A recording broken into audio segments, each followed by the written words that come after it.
जय गणेशाय नमः। जय माँ सरस्वती, जय माँ दुर्गे, जय माँ बंगामुखी। लाइट पार्ट 31, लाइट को कंटिन्यू करते जा रहे हैं। लाइट में हम लोग किस में है? रिफ्लेक्शन में। वो भी किस में रिफ्लेक्शन? प्लेन मिरर में।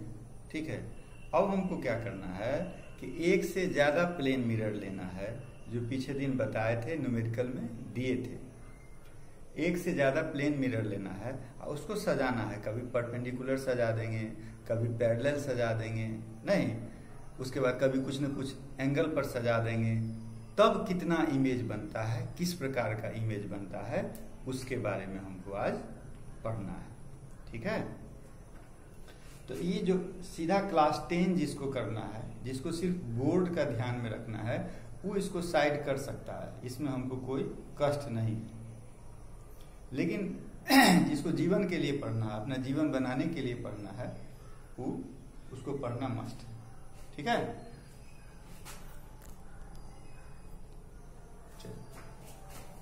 जय गणेश, जय मां सरस्वती, जय मां बंगामुखी। लाइट पार्ट 31 किसके लिए है? कि 10th के लिए है, और साथ साथ इसीलिए हम लिख दिए हैं 12th, क्योंकि 12th का यह बेसिक नॉलेज है, रहना चाहिए। ठीक है।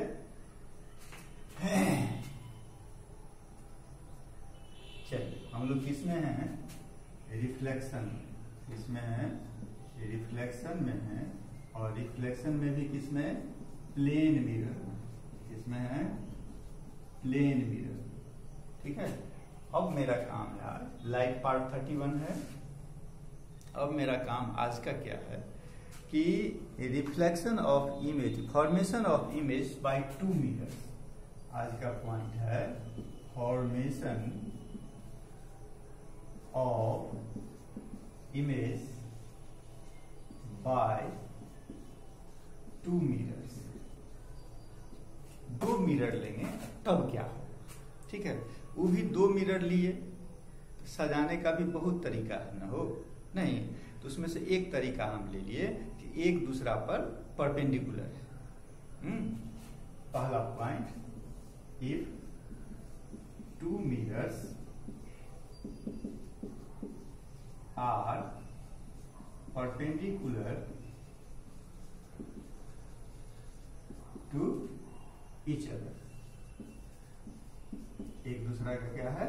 परपेंडिकुलर होगा तो कितना इमेज बनेगा? साफ दिखाई दे रहा है कि नहीं? बोर्ड पर बदल दे मार्कर। चल, जैसे एक मिरर तुम ये ले लो, ठीक है, और एक मिरर ये ले लो। दो मिरर ले लिया। मिरर है तो रिफ्लेक्टिंग सरफेस, उसका क्या होगा? ई वाला पार्ट। और ये जो मिरर है, इसका रिफ्लेक्टिंग सरफेस क्या होगा? वो वाला पार्ट। इस मिरर का नाम क्या रखें? इस मिरर का नाम हम रखते हैं के एन के जी। ठीक है। कुछ भी किताब में लिखा रहता है MNAB, लिखते लिखते हम तंग आ गए। ठीक है। कुछ बदल के एन और जी के कहो क्या, या के जी कहो। अब यहाँ कहीं ना कहीं ऑब्जेक्ट लेंगे, एक मिरर ई, दूसरा मिरर ई, क्या बोलेंगे? परपेंडिकुलर टू ईच अदर, यानी दोनों के बीच में कितना डिग्री का एंगल बन रहा है? 90 डिग्री। ठीक। अब एक ऑब्जेक्ट ले लो, मान लो कि ई मेरा ऑब्जेक्ट। ठीक है। ये क्या है? ऑब्जेक्ट। ये आपका ऑब्जेक्ट हो गया। ये दोनों तो प्लेन मिरर है, दो एक दूसरा पर क्या है? परपेंडिकुलर है। इसका इमेज तो दोनों मिरर के कारण बनेगा। अच्छा, और प्लेन मिरर से जो इमेज फॉर्मेशन होता है, वो प्रॉपर्टीज आपका पता है क्या? कि जिस साइज का है उसी साइज का बनेगा, बनेगा ना। अच्छा, उसके बाद मिरर से जितना डिस्टेंस पर है उतना ही डिस्टेंस पर भी बनेगा। हाँ, और लेटरली इन्वर्टेड जो होगा, लेटरली इन्वर्जन जो होगा या इन्वर्जन जो होगा वो यहाँ हम नहीं ले रहे हैं, क्योंकि पॉइंट साइज का ऑब्जेक्ट ले रहे हैं। हर बात पर ध्यान दो, क्या ले रहे हैं? पॉइंट साइज का ऑब्जेक्ट ले रहे हैं, इसीलिए उससे हमको ज्यादा अंतर नहीं। यानी इसका जो इमेज बनेगा, ध्यान दो, इसका इमेज जितना डिस्टेंस पर ही है उतना ही डिस्टेंस पर यहाँ नीचे बनेगा नहीं। यहाँ मेरा बन गया इमेज, ठीक है, ये मेरा है इमेज, ठीक। अब आ जाओ, इस ऑब्जेक्ट का इस मिरर के कारण भी बनेगा, कोई दिक्कत नहीं है। जितना डिस्टेंस पर है उतना ही डिस्टेंस पर बनेगा, ठीक। जितना डिस्टेंस पर ही है उतना ही डिस्टेंस पर ही वो क्या बना दीजिए, इमेज बना दीजिए। एक ही लाइन में रहा, हो गया। अब तक कहिए कि अब नहीं बनेगा, नहीं सोचिएगा अब नहीं बनेगा, लेकिन बनेगा। कहां बनेगा? सो देखिए, ये जो इमेज सब हुआ मेरा, ये क्या हुआ? वर्चुअल इमेज हुआ। वर्चुअल ही होता है ना, किसमें? प्लेन मिरर में जो भी इमेज बनेगा वो क्या बनेगा? वर्चुअल इमेज, ठीक। यहां लिखिए तो इमेज कैसा है? वर्चुअल इमेज कैसा है? वर्चुअल, ठीक है। इमेज वर्चुअल बना। अब है इमेज वर्चुअल बना। अब पहली बार सुनेगा एक नया नाम कि मिरर भी वर्चुअल होगा। बात समझ गया? मिरर भी क्या होगा? वर्चुअल। ऐसे ये एक वर्चुअल मिरर हो गया, ये एक मेरा वर्चुअल मिरर हो गया। KN का वर्चुअल क्या हो गया? इसको मान लेते हैं हम लोग KN डैश। पता चल जाएगा इसका ही एक वर्चुअल इमेज हो, वर्चुअल मिरर हो। जब ये वर्चुअल मिरर हुआ, सोच के देखो, तो इस वर्चुअल मिरर के कारण इस वर्चुअल ऑब्जेक्ट का, अब तो ऑब्जेक्ट हो गया, पहले वर्चुअल इमेज था ना, तो इस मिरर के लिए अभी क्या कहलाएगा? ऑब्जेक्ट कहलाएगा। जब ये ऑब्जेक्ट हुआ तो इसका यहाँ क्या बनेगा? इमेज बनेगा, नहीं बनेगा, ठीक। वही रूल कि जितना डिस्टेंस ऊपर है उतना ही डिस्टेंस क्या हो जाएगा? नीचे हो जाएगा। अब इसका इमेज ही बनेगा, ठीक, कोई दिक्कत नहीं। अब सोचिएगा कि जब इस मिरर का हम वर्चुअल मिरर लिए तो इस मिरर का भी वर्चुअल मिरर लेंगे। हाँ सही बात, लेंगे, ले लीजिए।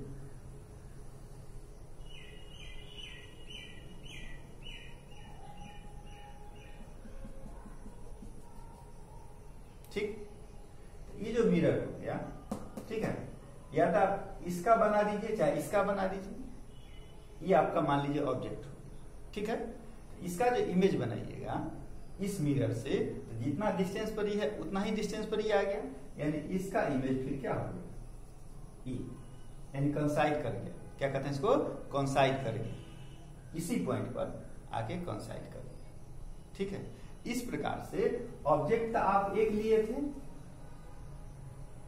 और इमेज कितना बना? 1 2 3। दो प्लेन मिरर को यदि परपेंडिकुलर हम रखते हैं तो इमेज कितना बनता है? 3। कितना इमेज बन गया? 3, ठीक। आपके पास जो फॉर्मूला है वह फॉर्मूला क्या है? नंबर ऑफ इमेज के लिए क्या फॉर्मूला है? n is equal to 360 degree by theta बोले हैं, एक एक करके देखिए, बाई थीटा बोले हैं, ठीक। और एक बोले थे आपको कि 360 बाई थीटा -1। थीटा यहाँ कितना डिग्री है? 90 डिग्री। तो 360 बाई थीटा माने क्या? 90 डिग्री। तो कितना हो गया? 4। और नंबर ऑफ इमेज जो होगा वह कभी इवन नंबर में नहीं होगा, किसमें होगा?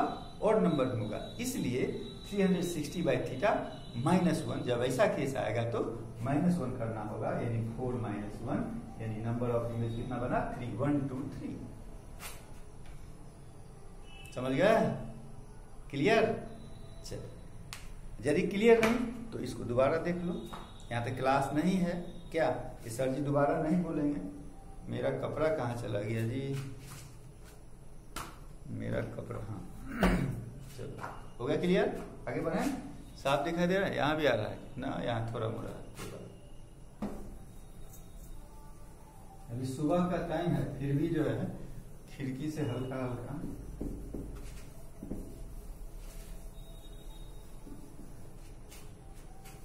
अब आ जाइए दूसरा पॉइंट। ये तो हम कर दिए क्या, एक दूसरा का परपेंडिकुलर, नहीं कर दिए, दो मिरर लिए एक दूसरा का परपेंडिकुलर कर दिए। अब हमारा विचार है कि दो मिरर ले लेंगे और दोनों को एक दूसरा का क्या करेंगे, पैरेलल, दोनों को एक दूसरा का पैरेलल कर दिए, ठीक है। तब क्या हो, when two mirrors are parallel to each other, दूसरा पॉइंट,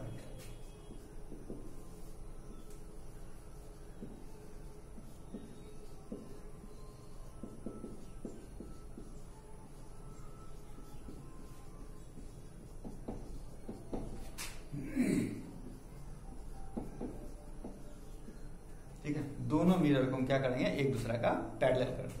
जैसे एक मिरर हम ले लिए और दूसरा मिरर ले, ठीक है। दो मिरर ले लिए हम लोग, ठीक। एक का रिफ्लेक्टिंग सरफेस ई बना देते हैं, एक का रिफ्लेक्टिंग सरफेस ई बना देते हैं। इधर कर दिए हम पॉलिश, पॉलिश हो गया, ठीक। हाँ, इसका भी नाम देगा। तो इसका नाम हम क्या दे दें, इसका नाम हम दे देते हैं, जाता है क्या, इसका भी नाम हम वही रखेंगे, छोड़ो, के जे जी बी, ठीक। अब आ जाते हैं, प्रिंसिपल एक्सिस तो लेगा, ले लिया, ठीक। दो मिरर है, इसका रिफ्लेक्टिंग सरफेस ई है, इसका रिफ्लेक्टिंग सरफेस क्या है, ई है, दोनों अंदर वाला। अब इससे नंबर ऑफ इमेज कितना बनेगा, सोच के देखो। हम एक काम करते हैं, तुमको ज्यादा अच्छा से समझ में आए, इसलिए हम इन दोनों के बीच का डिस्टेंस भी डाल देते हैं, ठीक है। कितना डालें, मान लो 10 सेंटीमीटर, क्या क्लियर हो जाएगा, 10 सेंटीमीटर डाल दिए। इसके बीच में कहीं पर कोई एक ऑब्जेक्ट ले लो, कहां ले लेगा, मान लो हम यहां पर ऑब्जेक्ट ले लेंगे, कहां पर, यहां पर, ठीक है। ऑब्जेक्ट ले लिए, तो यहां से यहां का डिस्टेंस मान लेते हैं हम लोग 4 सेंटीमीटर, तो यहां का यहां से डिस्टेंस क्या हो जाएगा, 6 सेंटीमीटर। ये क्लियर हो जाएगा इससे। चलो अब बोलो कि ये जो मेरा 4 सेंटीमीटर पर ऑब्जेक्ट है, इसका इमेज इस मिरर के कारण कहां बनेगा, कहां बनेगा, यहां जितना डिस्टेंस पर ही है उतना ही डिस्टेंस पर ना बनेगा, ठीक। जितना डिस्टेंस पर ही है उतना ही डिस्टेंस पर यहां बन गया, ठीक। ये ऑब्जेक्ट हो गया, ये मेरा I1 हो गया। फिर इसी ऑब्जेक्ट का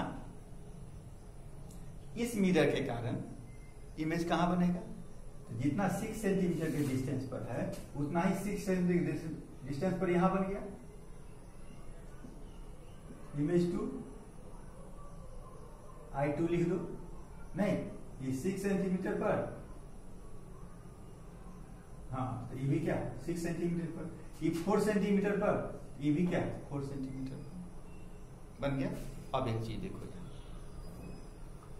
इतना ही बनेगा नहीं, मल्टीपल रिफ्लेक्शन होता रहेगा, क्या हो रहेगा, मल्टीपल रिफ्लेक्शन। अब ये जो ऑब्जेक्ट है, ठीक है, ये ऑब्जेक्ट इस मिरर के लिए, ये जो इमेज है, यह इमेज इस मिरर के लिए बनेगा, क्या ऑब्जेक्ट का काम करेगा। तो ऑब्जेक्ट डिस्टेंस ये हो गया, यानी कितना हो गया, ये 6 था और ये कितना था 10 था, यानी कितना हो गया 16 हो गया। तो ये ऑब्जेक्ट का, इस ऑब्जेक्ट का ये जो I2 मेरा इमेज था वह इस मिरर के लिए ऑब्जेक्ट का काम करेगा। अब इसका इमेज कहां बनेगा, यहां से यहां इसका डिस्टेंस कितना हो गया 16 cm नहीं हो गया, यानी इसका इमेज भी कहां बनेगा 16 सेंटीमीटर, कहां बनेगा यहां,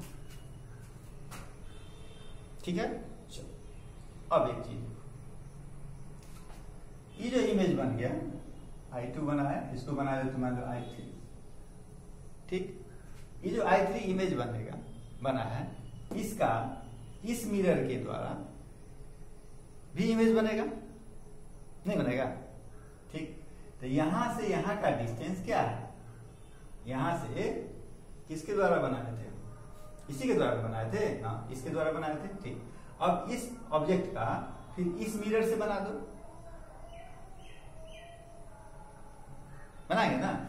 ये ऑब्जेक्ट हुआ तो यहां से यहां तक इस मिरर का डिस्टेंस कितना हो गया, ये था 10, आई कितना हो गया 16, कितना हो गया 26।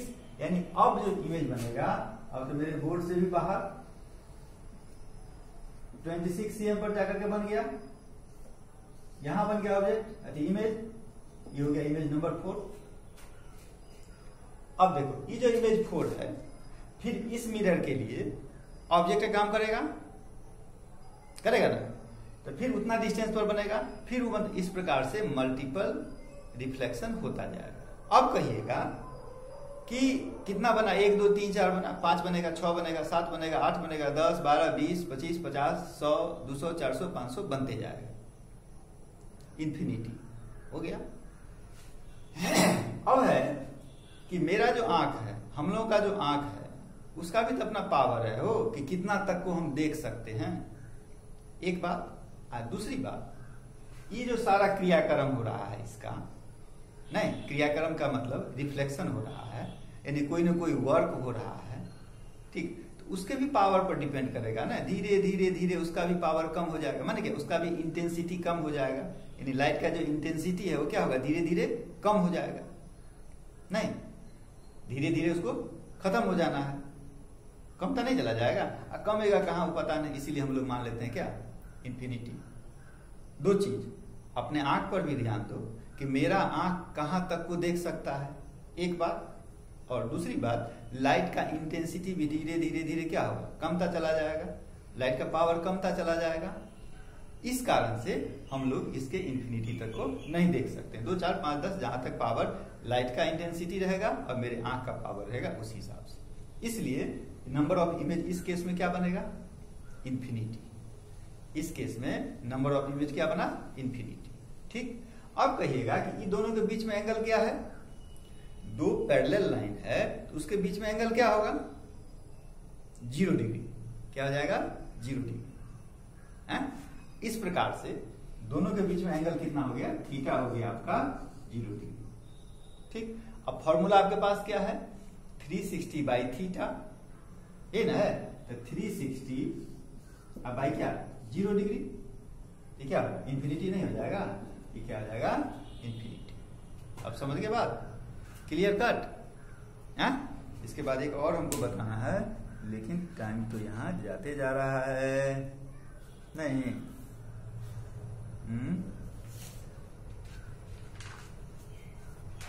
बता ही दिया जाए, एक तो कम से कम बताना और हमको था, टाइम लग जाता है ना वो, प्लेन सरफेस। हाँ, एक क्वेश्चन आपको हम दे रहे हैं, reflection of light by plane mirror. जैसे क्वेश्चन देखो जल्दी जल्दी में, ये जल्दी जल्दी में अच्छा नहीं लगता, टाइम रहता है ना, अच्छा से समझे, इसको समझ गया दोनों को, परपेंडिकुलर केस और पैरेलल केस। अब है कि 2 मिरर का के बीच में कुछ न कुछ हम लोग क्या ले लें, एंगल ले लें, इस पर आ जाओ, कुछ न कुछ एंगल ले लेते हैं। जैसे मान लो क्या है,